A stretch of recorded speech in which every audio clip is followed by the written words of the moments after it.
ലക്ഷ്മി, ഒരു ഗ്ലാസ് ഇങ്ങനെ എടുത്തോളൂ.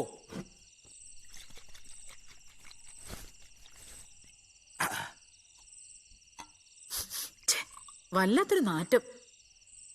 അതരിഷ്ടം. അച്ഛാ, ചുമ എങ്ങനെയുണ്ട്? അരിഷ്ടം കഴിച്ചിട്ട് ഭേദമുണ്ടോ? ബെസ്റ്റ് അരിഷ്ടം. പിടിച്ചു കെട്ടിയ പോലെ ചുമന്ന്. ഇന്നലെ രാത്രി ചുമച്ചിട്ടേ. അയ്യോ, എനിക്ക് ഭയങ്കര ചുമ. എന്നവനോട് കൊടുക്കുന്നത് ഇത് വെറും വയറ്റിൽ അങ്ങനെ. നിങ്ങൾ വെറും വയറ്റിലല്ലേ കഴിച്ചത്? അപ്പൊ അവന് അങ്ങനെ പറഞ്ഞു കൊടുക്കാം അമ്മേ. എങ്ങോട്ട് താ. എന്താണാവോ പെട്ടെന്ന് ഇങ്ങനെ ചുമ? തല തോർത്തഞ്ഞിട്ടായിരിക്കും. സൂപ്പർ. കള്ളനോ? കള്ളനോ? ഈ വീട്ടിലോ? കള്ളൻ ഗോപാലിന്റെ വീട്ടിൽ വേറൊരു കള്ളനോ? അസംഭവ്യം അമ്മേ, അസംഭവ്യം. കള്ളൻ ഗോപാലിനോ? അതാരാ?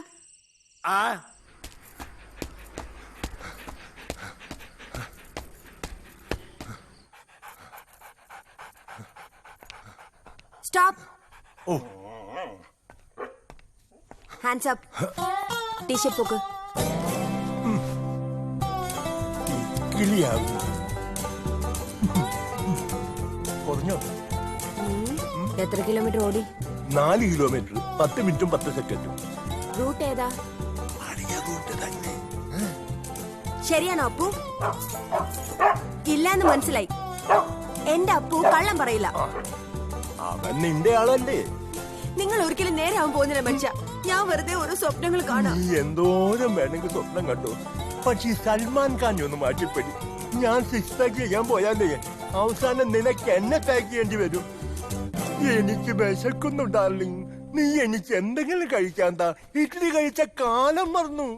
നിങ്ങൾ ഇനി എന്തൊക്കെ കരഞ്ഞാലും ഇഡ്ലി ചട്നി ഒന്നും കിട്ടാൻ പോകുന്നില്ല. ഉള്ളി പാവയ്ക്ക ജ്യൂസ്. കണ്ണി കണ്ടതൊക്കെ വാരി വലിച്ച് തിന്നിട്ട് മനുഷ്യന്റെ കോലം കണ്ടില്ലേ?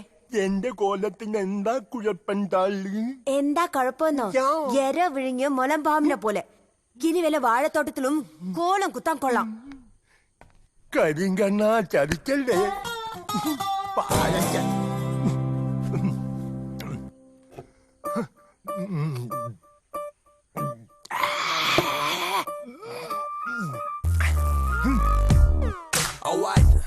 ഇയാൾ ഒരുത്തം കാരണം എനിക്ക് വായിക്ക് രുചിയായി 2 ഇഡ്ഡലി പോലും കഴിക്കാൻ പറ്റാതായി.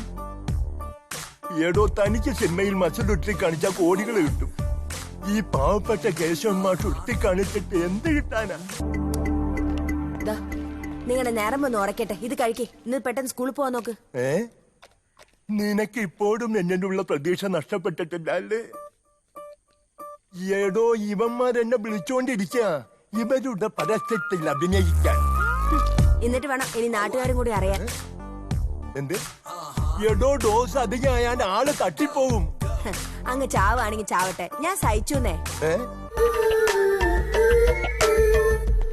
കാശ് കൊടുത്ത് വാഷിംഗ് മെഷീൻ വാങ്ങിയിട്ടില്ല. എന്നാലും കഴുകാൻ ഞാൻ തന്നെ വേണം. ഇലക്ട്രിസിറ്റി ബില്ല് കൂടും, ബ്ലൗസിന്റെ ഹുക്ക് പോവും, സാരിയുടെ കളർ ഇളകും. ഇല്ലാത്ത കംപ്ലൈന്റ്സ് ഒന്നുമില്ല. ഇതെന്തിനാ തോളിലിട്ടേക്കുന്നേ? തറയിൽ വെച്ച ഉറുമ്പരിക്കും, തലയിൽ വെച്ച പേനരിക്കും. നിങ്ങൾ ഈ പറയുന്നത് കേട്ടാ തോന്നുമല്ലോ എനിക്ക് ഏതാണ്ട് പഞ്ചസാരയുടെ അസുഖം ഉണ്ടെന്ന്. ഞാൻ വെറുതെ ഒരു പഴഞ്ചൊല്ല് പറഞ്ഞതല്ലേ വസു. ഒന്ന് പെട്ടെന്ന് ആയിക്കോട്ടെ. കിച്ചണിൽ കയറാൻ സമയമായി. അവളുടെ ഒരു 1, 2, lunchtime, 3, 4, crunch time. Lyrics that I spit to make rain turn to sunshine. Hit him with the punchline, catch him on the blind side. Affiliated and whoop. Thought you got away, thought you were home free, but I'm back, now your eyes closed so slowly. I move quickly, you so sickly. Bubblegum rapper, you such you got away. എന്തോന്നാ ഒരു ആത്മകഥം? അല്ല വസുന്ധരെ, ചിലപ്പോ എനിക്ക് തോന്നും കഴിഞ്ഞ ജന്മം ഞാനൊരു കുച്ചിനിക്കാരനായിരുന്നെന്ന്. ചിലപ്പോ തോന്നും ഒരു അലക്കുകാരനായിരുന്നെന്ന്. ചിലപ്പോ തോന്നും ഒരു അടിച്ചു തളിക്കാരനായിരുന്നെന്ന്. എന്തായാലും നിങ്ങളൊരു ഭാഗ്യവാനാ. ഈ ജന്മം ഇതെല്ലാം കൂടി ഒരുമിച്ച് കിട്ടിയല്ലോ. അതെ അതെ. ഇനി കഴിഞ്ഞ ജന്മം ഞാനൊരു പെണ്ണായിരുന്നു. അപ്പൊ പിന്നെ ഈ ജന്മം എന്തോന്നാ? ഓ വസുന്ധര, നിനക്ക് എന്നെ ഒരു വിലയില്ല. എങ്ങനെ വില വെക്കും? അതെ, ഇങ്ങനെ പറണ്ടി ഇരിക്കാതെ വേഗം ജോലി തീർത്ത് ഓഫീസിൽ പോവാൻ നോക്ക്. ആഫീസ് അവിടെ എപ്പോ പോയാലും മതിയല്ലോ. അതുപോലെയാണോ ഇവിടെ? ബ്രേക്ക്ഫാസ്റ്റ് റെഡിയാണോ? ഉവ്വ്.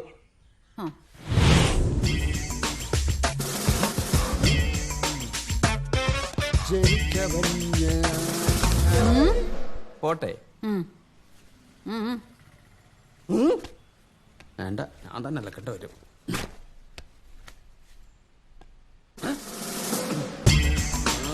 ആരോടെ പെട്ടെന്ന് വണ്ടി എടുക്കേ. സ്റ്റേഷൻ. കൈകൾ ധരിക്കുന്നു. അഗ്നിപർവതം പുകഞ്ഞു ഭൂചക്രവാളങ്ങൾ. യശോദേ, അയ്യന്റെ കോട്ട് ആകെപ്പാടുള്ളൊരു കോട്ട.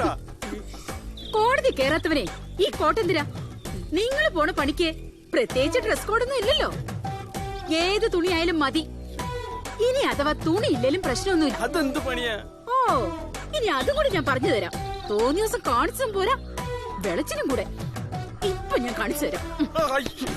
യശോദ വേണ്ട. രണ്ട് കോഴിത്തരം ഞാൻ ഇന്നത്തോടെ നിർത്തും. എനിക്കൊരു സാരി മേടിച്ചു തരാൻ പറഞ്ഞ ഇയാൾക്ക് തിരക്കോട് തിരക്ക്. കണ്ണിക്കണ്ട അലവലാദികൾക്ക് വേണ്ടി സാരികൾ വാങ്ങിച്ചു കൂട്ടുക. എന്റെ പൊന്നെ യശോദ, ഞാൻ പറഞ്ഞൊന്ന് വിശ്വസിക്ക്. അത് കോടതി കൊടുക്കാനുള്ള തൊണ്ടിയാ. തമ്പിച്ച ഇന്നലെ കാറിൽ വെച്ച് മറന്നതാ. നോക്ക്, കത്തിച്ച ആ പാവത്തിന് തൊപ്പി തെറിക്കേ. സ്റ്റിക്കർ പോലും ഇളക്കിയിട്ടില്ല. തൊണ്ടി പോലും. കണ്ട പോക്കൃത്തിന് മൊത്തം കാണിച്ചിട്ട് നാട്ടുകാരുടെ മുമ്പിൽ അയാളുടെ ഡീസന്റ്. ഞാൻ ഭ്രാന്തി, സംശയ രോഗി. Good morning. ഓ, എത്തിയല്ലോ. എന്റെ ഭാര്യ പിന്നെയും പൊക്കും. രക്ഷിക്കാൻ പറ്റുമെന്നൊന്നും.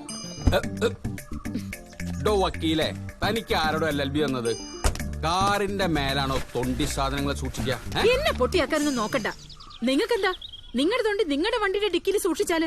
അയ്യോ എന്റെ പൊന്നു പെങ്ങളെ, ഇവിടെയാണെങ്കിൽ തുണിയും കാറും കത്തിച്ച് കളിക്കുള്ളൂ. വസുന്ധരയുടെ കയ്യിൽ ഇത് കിട്ടിയാലേ ദേ ഇങ്ങനെ പൊതിഞ്ഞിട്ട് എന്നെയും ചേർത്ത് കത്തിക്കും. ഓട്ടടോ പരട്ട വക്കീലെ. ആരാണ്? ആ, അല്ല, ഇതാര്? ഗീതമോളോ? മഞ്ജു, ധാരാ വന്നിരിക്കുന്നു, നോക്കിയേ. മോളുവാ. ചേച്ചി, അയ്യേ, ഇതെന്താ മോളെ ഇത്? കരയില്ലേ? ഞങ്ങളൊക്കെ ഇല്ലേ ഇവിടെ? മഞ്ജു, ഇവിടെ അകത്തേക്ക് കൊണ്ടുപോകും. ഗീതയുടെ കാര്യത്തിൽ എന്തെങ്കിലും ഒരു തീരുമാനമുണ്ടോ? ഇതെല്ലാം കൂടെ വലിച്ചു കയറി ഞാൻ അടുപ്പത്തിടും. എടി ചതിക്കല്ലേ, അത് പാവപ്പെട്ട കോളേജ് പിള്ളേരെ ഭാവിയാണ്. ആദ്യം വീട് നന്നാക്ക്, അത് കഴിഞ്ഞു മതി നാട്. കുട്ടിയേട്ടൻ എന്താ അവളോടൊന്ന് സംസാരിച്ചാല്? എടി, ഞാൻ എന്ത് സംസാരിക്കാനാണ്? സ്ഥിരം പല്ലവി തന്നെ. സ്ത്രീധനം, നാത്തൂമ്പോര്, അമ്മായിമ്മ പോര്, ഒടുക്കം കുഞ്ഞിക്കാല് വരെ വന്നു നിൽക്കും. പാവം, അവളുടെ കാര്യം ആലോചിക്കുമ്പോഴാ. ഒരു കുഞ്ഞുണ്ടായിരുന്നെങ്കിൽ അതെങ്കിലും ആയേനെ. ജീവിക്കാൻ എന്തെങ്കിലും ഒരു കാരണം വേണ്ടേ? അവൾ എന്തെങ്കിലും ചെയ്തു കളയുമെന്ന് എന്റെ പേടി. ബാലിനോട് ഞാൻ പലവട്ടം സംസാരിച്ചതാ. അവനിങ്ങ് വന്നോട്ടെ, ഞാൻ ഒന്നുകൂടെ സംസാരിക്കാം. എന്റെ കാഴ്ചപ്പാടിൽ ഈ പ്രശ്നത്തിന് ഒരൊറ്റ പരിഹാരമേ ഉള്ളൂ. ഒന്നുകിൽ ഒരു കുഞ്ഞിനെ ദത്തെടുക്കുക, അല്ലെങ്കിൽ ഈ ബന്ധം അങ്ങോട്ട് പിരിയുക. ഓഹോ, ഇതാണോ വലിയ കാഴ്ചപ്പാട്?